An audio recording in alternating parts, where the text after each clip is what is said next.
샬롬, 평안하십니까? 평안하지 않으신 분들도 좀 있으신 것 같습니다. 제가 들리는 소문으로는 다음 주에 아프실 분들도 좀 많이 있으시고, 두통으로 또 배탈로 한 5분은 제가 뵌 걸로 같습니다. 하지만 주님의 말씀은 또 내 발의 등이요 우리 모든 그리스도인의 삶의 표대가 될 줄 믿습니다. 그렇기에 다음 주 있을 성경고사가 여러분들에게 모두 축복의 시간이 되기를 소망합니다. 오늘 마리아 전도의 헌신 예배이죠. 65년부터 68년생까지 계신 마리아 전도회인 걸로 알고 있습니다. 마리아 전도회가 신앙의 선조인 마리아를 닮아서 하나님이 주신 그 믿음을 소중히 지키면서 또 나날이 발전하는 전도회가 되기를 소망합니다.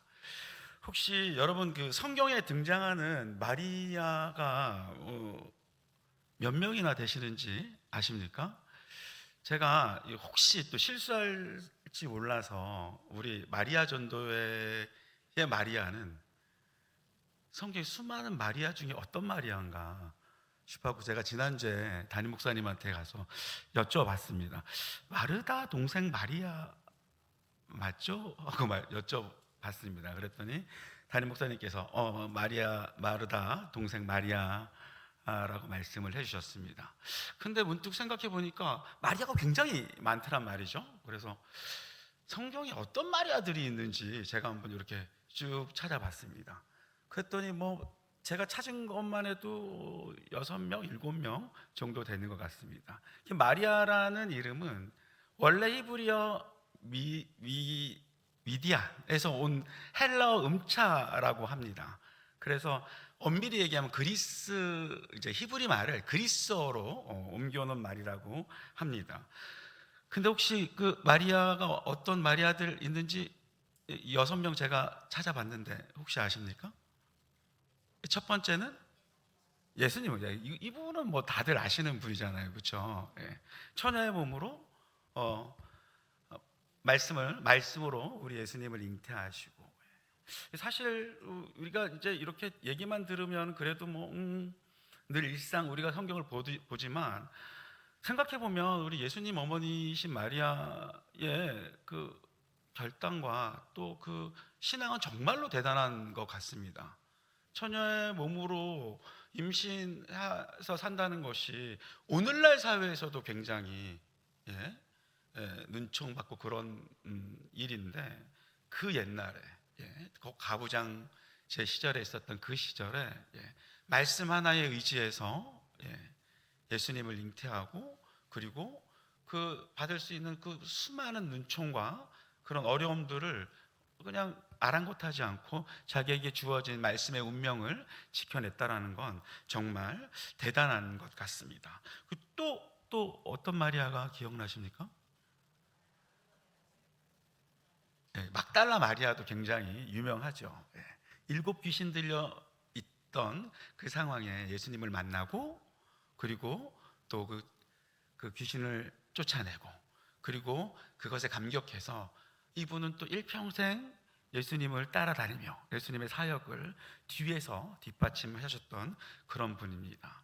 그 막달라 마리아는 자신이 가지고 있는 모든 소유들을 또 다 팔아서 예수님의 사역을 돕고, 또 이분은 예수님 부활의 첫 목격자이시기도 합니다.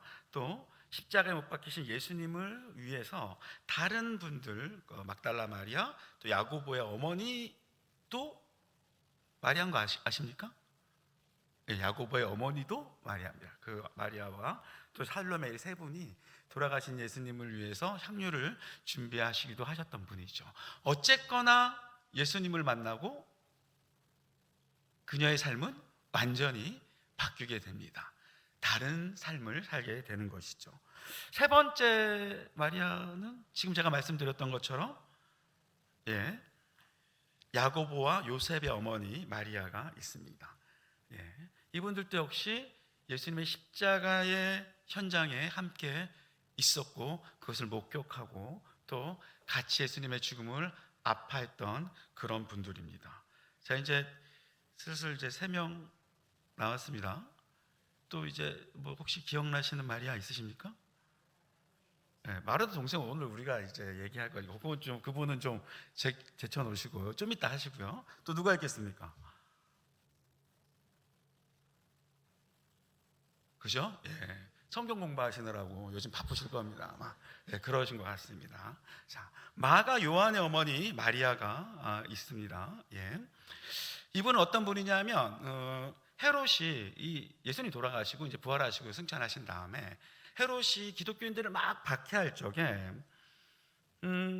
요한의 형제 야고보가 순교를 당합니다. 또 예수님의 수제자 베드로는 옥에 갇히게 되죠. 네. 근데 이제 이런 박해의 순간에 마가 요한의 어머니 마리아는 우리 신앙인들을 위해서 방을 빌려줍니다. 마가의 다락방을 빌려주고요. 예, 거기에서 우리 믿음의 이 선조들이 모여서 하나님께 기도하고 또 예배드리는 모습을 우리가 성경을 통해서 확인할 수 있습니다. 베드로가 그 천사의 도움으로 옥에서 나왔을 적에 찾아간 곳이 바로 마가 요한의 어머니 마리아의 집입니다. 또 혹시 마리아 아시는 분 있습니까? 다른 마리아? 제가 자꾸 이 질문을 하네요. 다음 주에 또 시험도 보셔야 되는데, 그죠? 예행 연습이라고 생각하시고, 예. 또 다른 이제 마리아는 로마 교회의 일꾼 마리아가 있습니다. 로마서 16장에 등장하시는 분인데, 이분도 역시 예수님을 만나고 또 거듭남으로써 초대교회의 굉장히 큰 교회 일꾼으로, 로마 교회 일꾼으로 활약하신 분으로 알려져 있습니다.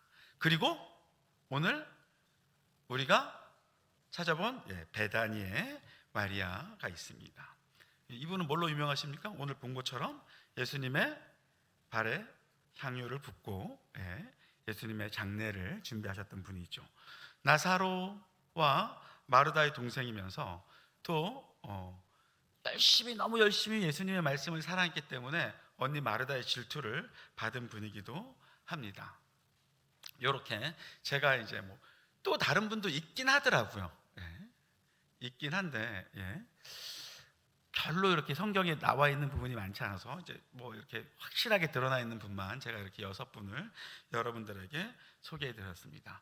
앞서 말씀드렸던 것처럼 이 마리아는 히브리어 미리암에서 파생된 헬라어로 음창한 말입니다. 그 뜻을 해석해 보면 이렇게 해석된다고 합니다.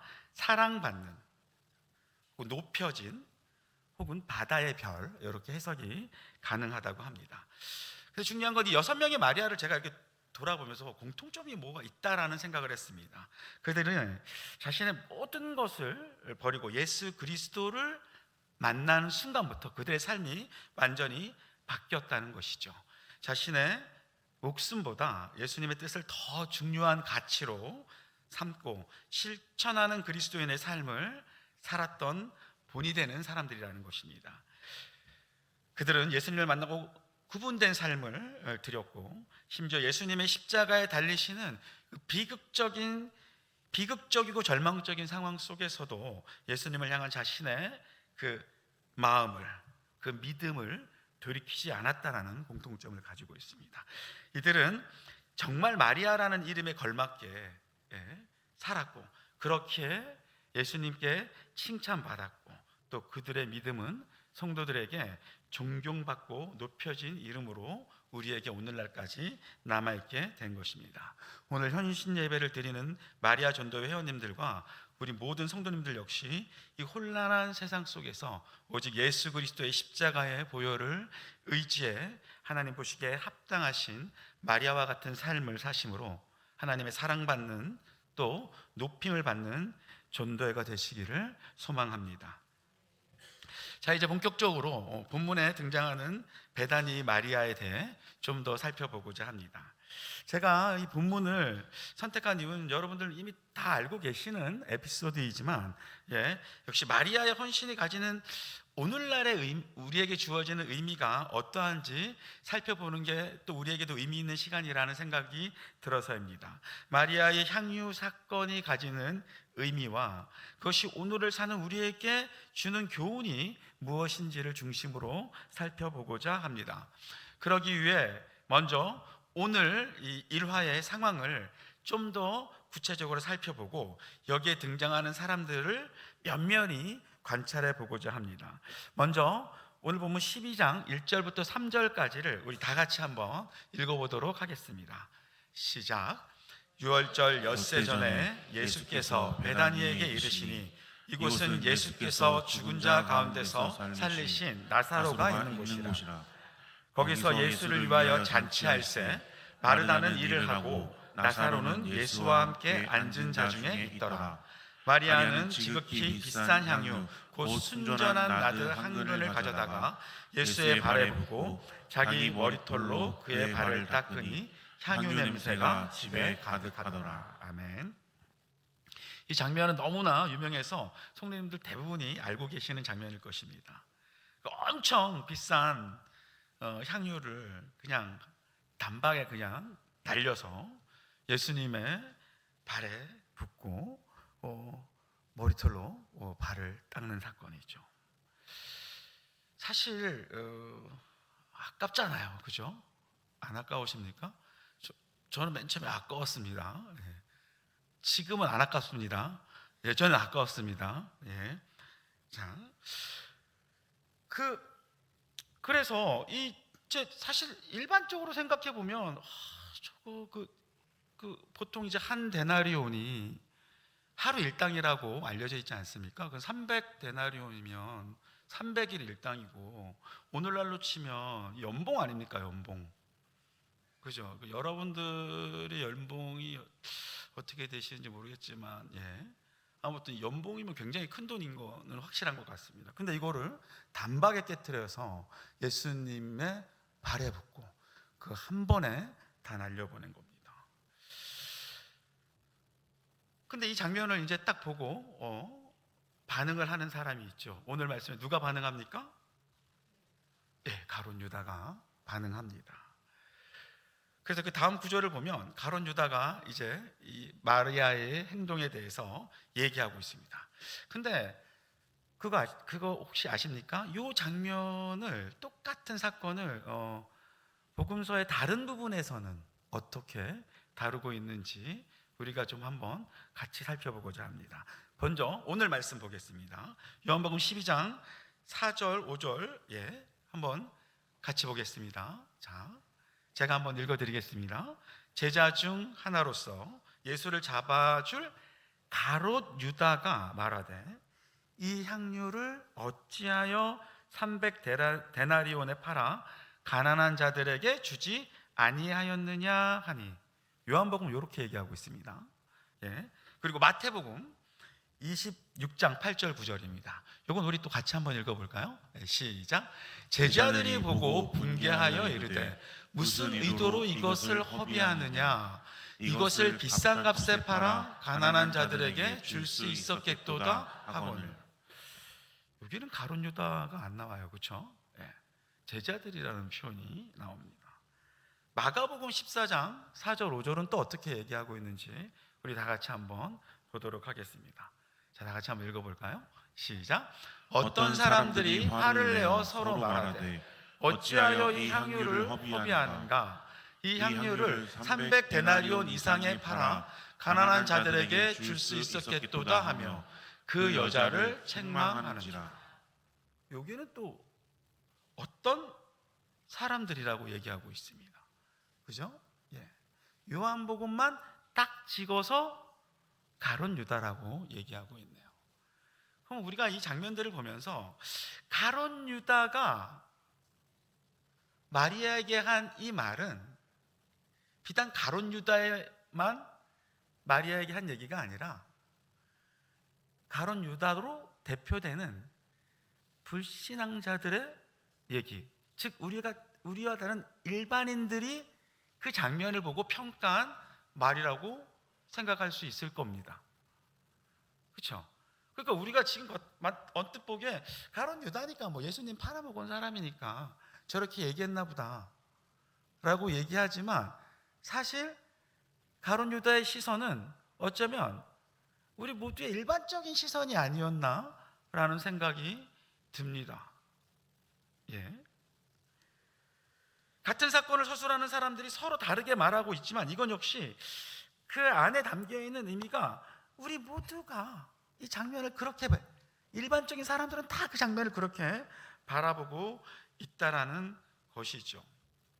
근데 이 세 장면 중에서 반면에 요 마리아를 표현하는 말은 이렇게 써 있습니다. 마리아는 다른 성경 본문에는, 요한복음에는 마리아라고 나와 있지만 다른 성경 본문에는 한 여자라고 표현되고 있고요.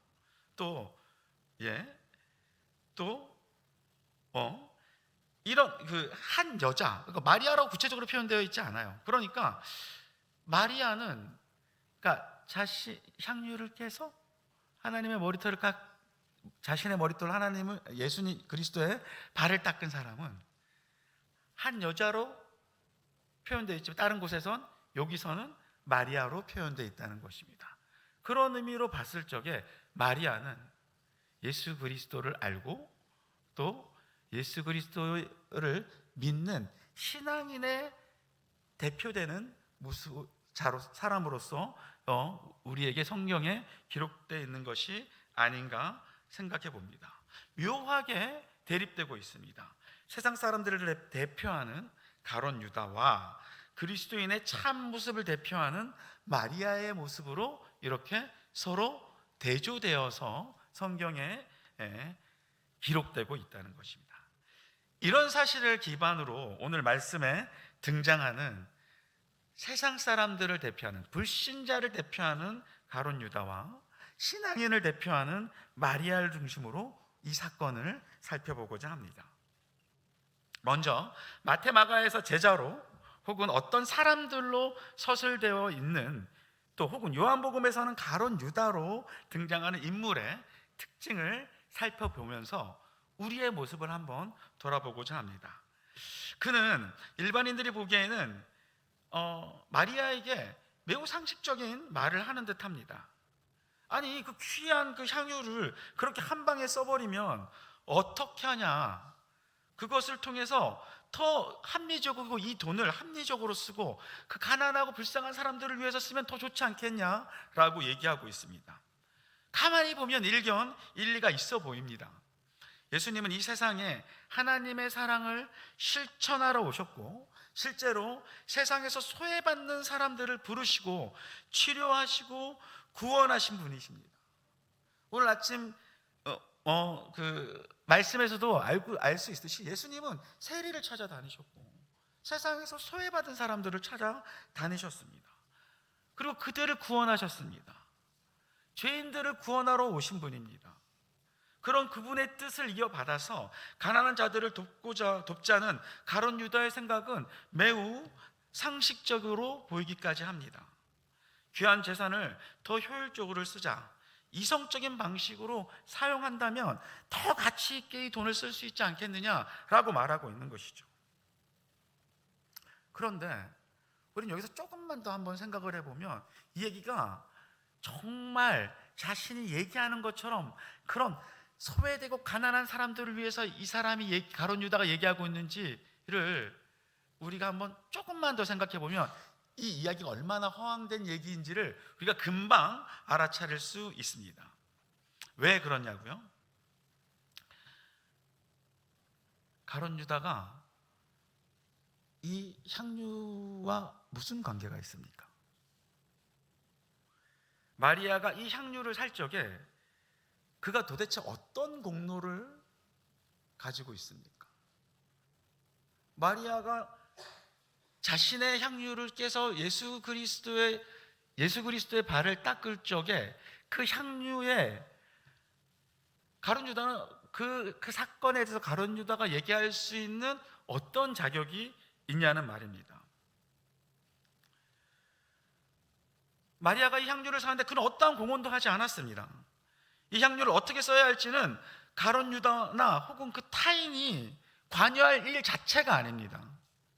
그녀가 어떤 과정을 통해 이 향유를 얻었는지는 우리가 알 수 없지만, 그녀가 아닌, 마리아가 아닌 외부의 사람들은 그녀가 그것을 어떻게 사용할지에 대해서 말할 아무런 권한을 가지고 있지 않습니다. 그렇기에 그녀가 이 향유를 깨뜨리고 예수 그리스도를 위해 사용할 적에 화를 낸다는 건 더더욱 이해가 되지 않습니다. 심지어 마리아는 이 향유를 누구를 위해 사용하고 있습니까? 가룟 유다의 스승이신 예수님을 위해 사용하고 있습니다. 자신의 스승을 위해 사용하고 있습니다. 이 일을 겪고 있는 예수님은 어떤 말씀도 하고 있지 않으십니다. 이 상황에서. 그렇게 그는 나서서 말할 입장이 아닙니다. 그런데 그는 마치 이 향유가 자신의 소유물이라도 대드듯이 마리아를 나무라고 있습니다. 마리아가 부당하게 얻은 향유가 아닙니다. 그가 자신이 노력해서 얻은 향유입니다. 그런데 가룟 유다가 무슨 권한으로 거기에 대해 말할 수 있다는 말입니까? 실로 상식적으로 이해가 되지 않는 일입니다. 도대체 누가 가룟 유다에게 이런 권한을 주었단 말입니까? 마리아는 그녀의 재산을 그녀가 어떻게 쓰는지 판단하는 권한은 그녀에게 있습니다. 어찌 가룟 유다가 그 부분에 대해서 말할 수 있다는 말입니까? 그럼에도 불구하고 가룟 유다는 왜 이런 반응을 보이고 있는지요? 왜 그는 마리아의 향유를 아까워하는지요? 자기 것도 아닌데. 그는 말합니다. 여기서 더 좋은 일에 써라 라고 말입니다. 6절은 이렇게 말합니다. 이렇게 말함은 가난한 자들을 생각함이 아니요 그는 도둑이라 돈꾀를 맞고 거기 넣는 것을 훔쳐가미라.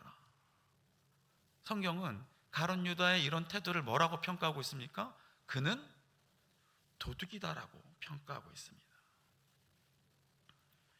그가 아까워하는 그 향유는 사실 더 나은 일에, 좋은 일에 쓰고자 하는 것이 아니라 자신의 욕망과 자신의 이기심과 또 마리아의 그 행동을 바라보면서 느끼는 신앙의 시기심 때문일 것입니다. 표면상으로는 아깝다고 말하고 있지만, 더 좋은 일에 쓰라고 말하고 있지만, 가룟 유다는 자신이 무엇을 더 좋은 일에 어떻게 써야 되는지에 대해서는 생각하지 않습니다. 말하지 않습니다. 가룟 유다는 자신은 단 한 번도 자신이 가지고 있는 소유를 깨트려 예수 그리스도를 위해 쓸 생각을 해본 적이 없습니다. 정작 자신은 한 번도 더 나은 일에 자신의 소유를 써본 적이 없습니다. 성경 어떠한 곳에서 가룟 유다가 타인을 위해서 더 나은 방식으로 자신의 소유를 썼다라는 장면을 찾을 수가 없었습니다. 안타깝게도 성경에는 타인을 향한 그의 선행을 한 줄도 기록하고 있지 않습니다. 자신도 하지 않고 있는 그 선행을 마리아에게 말하고 있는 것입니다. 너 그거 왜 더 좋은 데 쓰지 않니? 라고 말입니다. 제가 이 장면을 보면서 안도현 시인의 너에게 묻는다라는 시가 생각이 났습니다. 혹시 아시는 분들도 있으실 줄 믿습니다.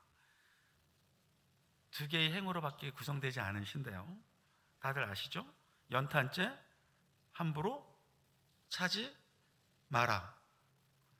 너는 누구에게 단 한 번이라도 뜨거운 사랑이었던 적이 있느냐? 오늘 마리아를 비난하고 있는 가룟 유다의 모습입니다. 한 번도 뜨거웠던 적이 없던 그가 뜨거운 사랑을, 뜨거운 신앙을 보여주는 마리아에게 주제넘게 나무라고 있는 것이죠. 가룟 유다는 자신이 단 한 번도 온 정성을 다하여 타인을 위해 자신을 뜨겁게 불살라 보지 않았던 사람입니다. 심지어 그는 자신이 모시는 예수님을 은 30에 팔았던 사람입니다. 이 장면을 보며 우리는 그가 가지고 있는 표리부동한 신앙을 확인할 수 있습니다. 그는 오히려 자신의 귀한 모든 것을 다 드리는 마리아를 바라보며 시기하고 있습니다. 자신이 예수님께 그러지 못함에 대한 자격지심을 표현하고 있습니다. 그러면서 자신의 도덕적이고 이성적인 사고를 뽐내고 있고, 나는 마리아보다 더 나은 사람이다, 더 나은 신앙을 가진 사람이다 라고 예수님 앞에서 얘기하고 있는 겁니다.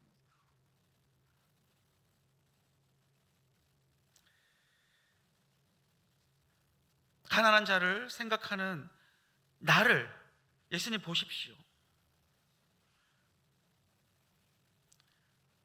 이렇게 자신의 신앙과 자신의 도덕성을 겉으로 드러내는 데만 급급하고 있는 것이죠.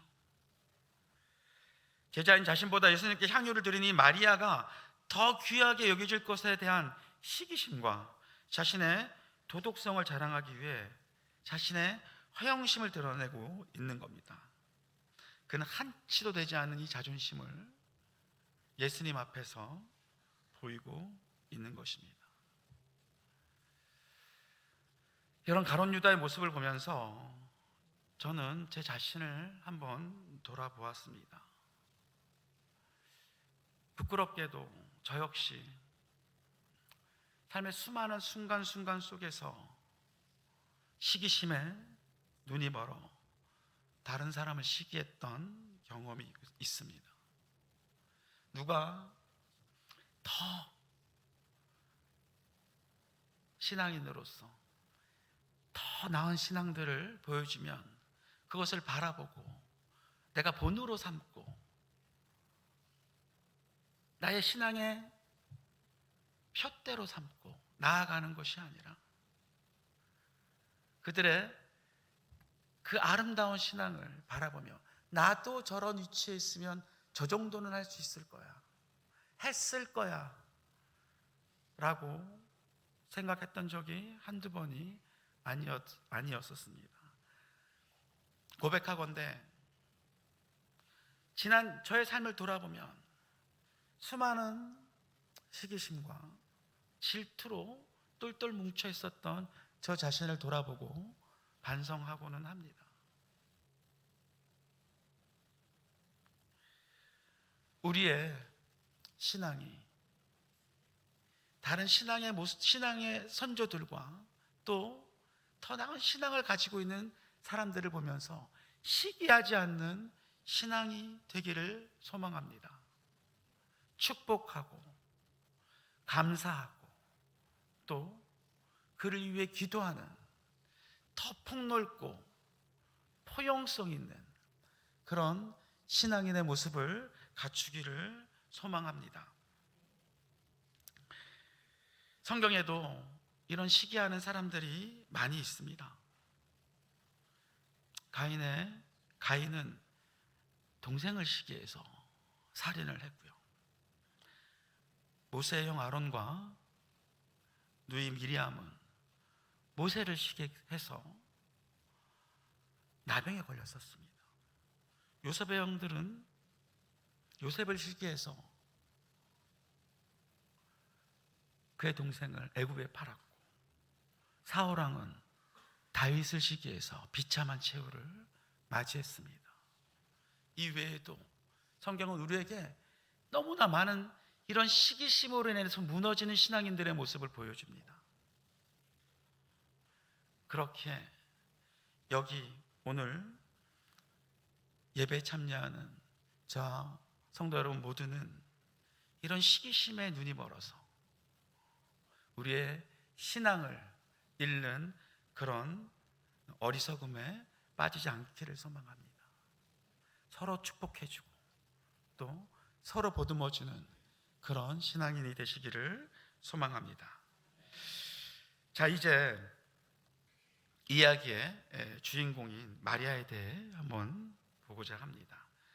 그녀는 본대로 말씀을 들은 대로 예수님을 섬긴 사람의 대표적인 사람인 듯합니다. 일찍이 그녀는 예수님의 말씀을 듣는 것을 너무너무 사랑했습니다. 누가복음 10장 38절에서부터 41절 말씀을 보면 그녀는 온통 예수님의 말씀에 집중한 여인임을 알 수 있습니다. 특히 10장 42절 우리 한번 같이 보도록 하겠습니다. 자, 다 같이 한번 읽어볼까요? 시작. 몇 가지만 하든지 혹은 한 가지만이라도 족하니라. 마리아는 이 좋은 편을 택하였으니 빼앗기지 아니하리라 하시니라. 다들 아시는 말씀일 것입니다. 마리아의 언니 마르다가 화가 났어요. 그렇죠? 자기가 열심히 일하고 있는데, 주방 봉사하고 있는데 마리아는 그냥 예수님 밑에 이렇게 초롱초롱한 눈으로 예수님 말씀에 집중하고 있습니다.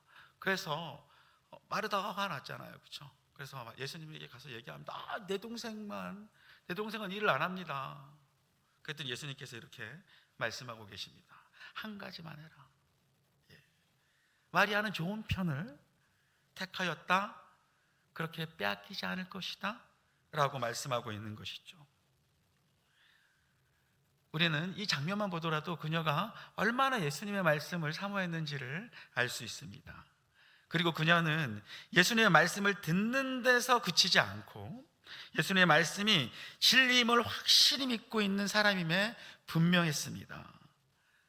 그의 오빠 나사로가 죽었을 때 그녀는 예수님만 계신다면 자신의 오빠가 죽지 않았을 것이라는 것을 확실히 믿고 있었습니다. 하나님의 아들로서 예수님이 가지는 권능을 그는 온전히 믿고 있었던 것입니다. 요한복음 11장 32절에 이렇게 나와 있습니다. 제가 읽겠습니다. 마리아가 예수 계신 곳에 가서 배웠고 그 발 아래 엎드려 이르되 주께서 여기 계셨더라면 내 오라비가 죽지 아니하였겠나이다 하더라. 그리고 그녀는 그 믿음을 통해 예수 그리스도의 기적을 체험합니다. 오빠가 살아납니다. 믿음의 결실을 그녀는 눈으로 확인합니다. 죽은 그의 오빠 나사로가 나흘 만에 다시 살아나는 것을 그녀는 두 눈으로 목격합니다. 무엇이 가능하게 했습니까? 그녀의 믿음이 가능하게 했습니다. 오직 예수 그리스도의 말씀에 집중한 그 믿음의 여인인 자신의 믿음이 가져온 결실을 보며 오직 예수님만이 그의 삶의 의미가 됨을 몸소 깨닫게 된 것입니다. 그녀는 이제 자신에게 가장 귀한 분은 바로 예수 그리스도임을 고백합니다. 그렇게 그녀에게 오늘의 향유는 하나도 귀한 것이 아니게 된 것이죠. 그녀는 이 향유를 깨뜨려 예수님께 쏟아 부음으로써 자신의 결단을 실행하고 있는 것입니다. 이제 나는 향유 따위에 집착하는 사람이 아닙니다. 그녀는 몸으로 말하고 있습니다. 내 모든 인간적인 삶은 이것으로 끝입니다. 내 주님이신 예수님만이 내 삶의 가장 귀한 존재임을 그녀는 행동으로 보여주고 있는 것입니다. 이제 나는 더 이상 나를 위해 살지 않겠습니다. 이제 나는 보통 사람들과는 다른 사람이 되겠습니다 라고 말하고 있는 것입니다. 깨트린 향유로 예수님의 발에 바르고 머리털로 그것을 닦으며 이제 깨진 향유처럼 나는 내 삶을 깨뜨리고 오직 내 삶이 예수님의 향기를 풍기는 삶이 되겠노라고 다짐하고 있는 것입니다. 나는 이제 예수 그리스도와 함께 살겠노라. 마리아는 예수님의 장례를 예비하며 동시에 자기 자신의 인간적인 삶을, 불신자로서의 삶을 장래하고 있는 것입니다. 모든 인간의 욕망에서 떠나 이제 주님을 통해 새롭게 태어남으로 예수님을 닮은 삶을 살겠노라고 스스로 다짐하고 있는 것이죠. 그렇게 그녀가 깨트린 향유는 그녀가 그동안 살았던 인간적인 삶과 그녀가 이룬 모든 성과를 깨뜨리고 무너뜨리는 것이며, 이제 예수님을 위해 사는 그리스도인으로 다시 살겠다는 그녀의 다짐이며 결단인 것입니다. 그렇게 이제 그녀는 더 이상 이성적으로 불신자로 살지 않겠다고 결심하고 오직 그리스도인으로 살겠다고 다짐하는 것입니다. 성경을 보면 마리아 외에도 이런 모습을 보여주는 몇몇 사람들이 있습니다. 베드로와 요한이 그랬죠. 어부로서 가장 중요한 그물을 던지고 예수님을 쫓습니다. 삭개오는 또 어떻습니까? 예수님을 만나고 그는 자신이 지은 모든 죄악에서 떠나겠다고 얘기합니다. 내가 혹시 다른 사람에게 잘못한 게 있다면 4배로 갚겠다고 얘기합니다. 바울 사도는 또 어떻습니까? 폴리캅은 또 어떻습니까? 그는 단 한마디만 해라, 단 한마디, 예수를 믿지 않겠다고만 하면 살려주겠다고 얘기했을 적에 80이 넘은 그 초대 교부 폴리캅은 얘기합니다. 내가 이제껏 예수 그리스도의 은혜로 살아왔는데 이제 내가 예수님을 버리겠단 말입니까? 그는 담담히 화형을 받아들입니다. 자, 이제 우리의 모습은 어떠합니까? 나는 나를, 우리는 우리를 어떻게 버리고 있습니까? 우리는 하나님께 무엇을 들고 나아가고 있습니까? 이것은 단순히 우리가 하나님께 무엇을 드리냐의 문제가 아닙니다. 얼마를 드리냐의 문제가 아닙니다. 그 우리의 삶의 중심이 어디에 있는가의 문제입니다. 이것은 우리가 가지고 있는 가치관의 문제이며 세계관의 문제입니다. 나에게 가장 중요하고 소중한 것이 무엇이냐? 지금 나는 무엇을 지향하고 있는가? 나에게 가장 중요한 관심사는 무엇인가? 이전에 내 삶이 돈과 권력과 출세와 명예였다면 지금 이 순간 나의 가장 중요한 관심사는 무엇인가 돌아봐야 할 것입니다. 우리는 여전히 삶의 많은 부분에서 우리의 판단을 예수님의 생각으로 오해하는 유다의 모습을 보이기도 합니다. 왜 교회에서 더 좋은 일을 하지 않는가? 왜 교인이 되어서 세상 사람들보다 못한 삶을 사는가? 우리는 종종 이런 평가들을 나에게도 내리고 교회에도 내리고 다른 신앙인들에게도 얘기합니다. 하지만 우리가 먼저 생각해 보아야 할 것은 왜 더 잘하지 않는가의 문제가 아니고 우리의 판단 속에 예수 그리스도를 향한 굳건한 믿음이 있느냐의 문제라는 것이죠. 내 것이 아닌 것에 대한 판단을 멈추고, 내 판단을 멈추고 이 모든 것이 하나님의 영광을 위한 것인지 돌이켜 보아야 한다는 것입니다.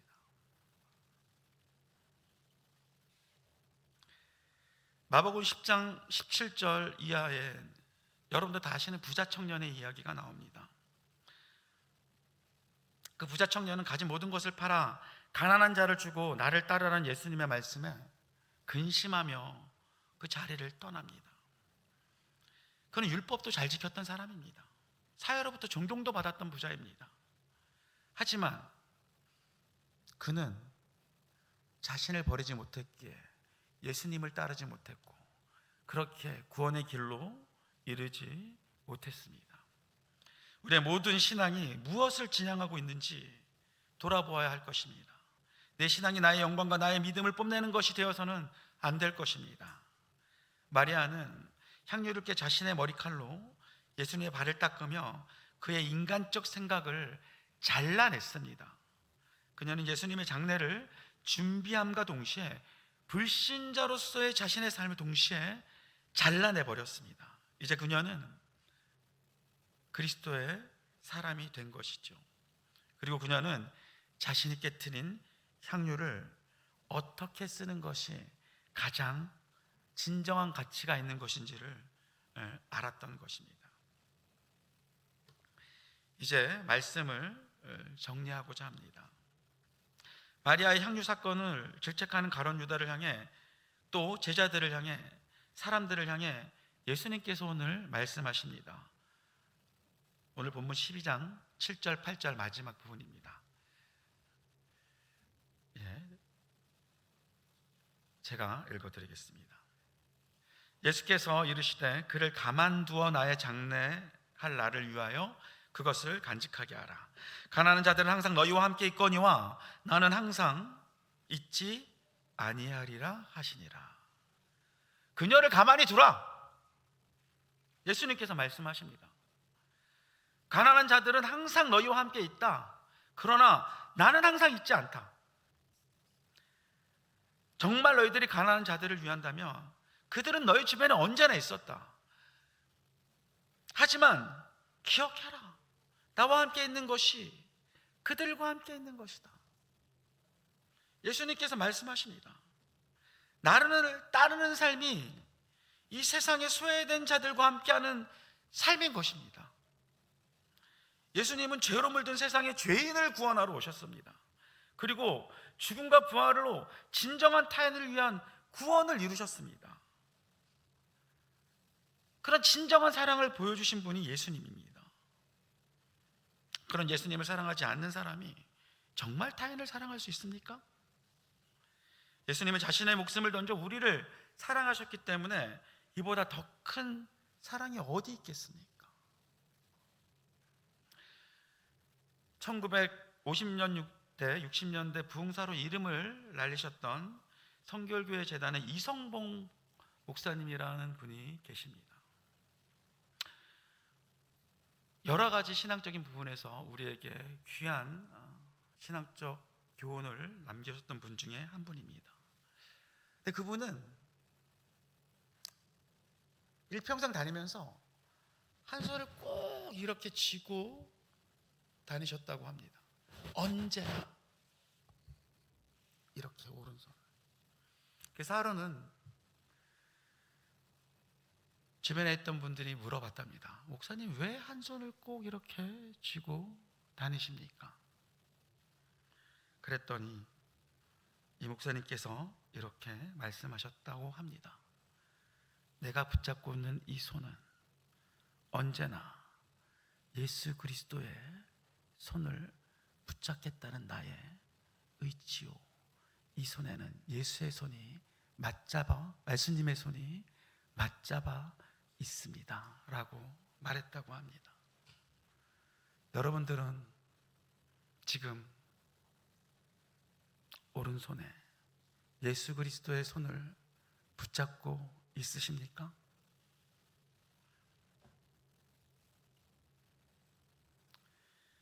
이제 우리 모두는 내가 가지고 있는 가장 귀한 향유값을 깨서 나의 인간적인 모습을 던지고 예수 그리스도의 손을 붙잡는 저와 여러분들이 되기를 간절히 소망합니다. 기도하겠습니다. 하나님 아버지, 감사를 드립니다. 오늘 주님이 주신 귀한 마리아 전도의 헌신 예배로 모이게 하심을 감사를 드립니다. 주님, 이제 우리가 나의 가장 귀한 것을 내려놓고 주님의 자녀로서 삶을 살고자 합니다. 주님, 우리의 마음을 붙잡아 주시고 이전에 내 귀한 모든 것을 과감히 버리고 주님의 자녀로서 살기로 결단하기를 원합니다. 주님, 도와 주시옵소서. 우리의 삶이 주님을 닮기를 원합니다. 우리가 주님의 말씀 안에서 내 삶의 비전을 바라고 참된 그리스도인으로 살게 도와주시옵소서. 시기하지 않으며 세상을 향해 뒤돌아보지 않고 말씀을 묵상하며 찬양하고 기도하는 참된 그리스도인이 될 수 있도록 주께서 인도하여 주시옵소서. 이 모든 말씀 우리를 죄에서 원하신 예수님의 이름으로 기도합니다. 아멘.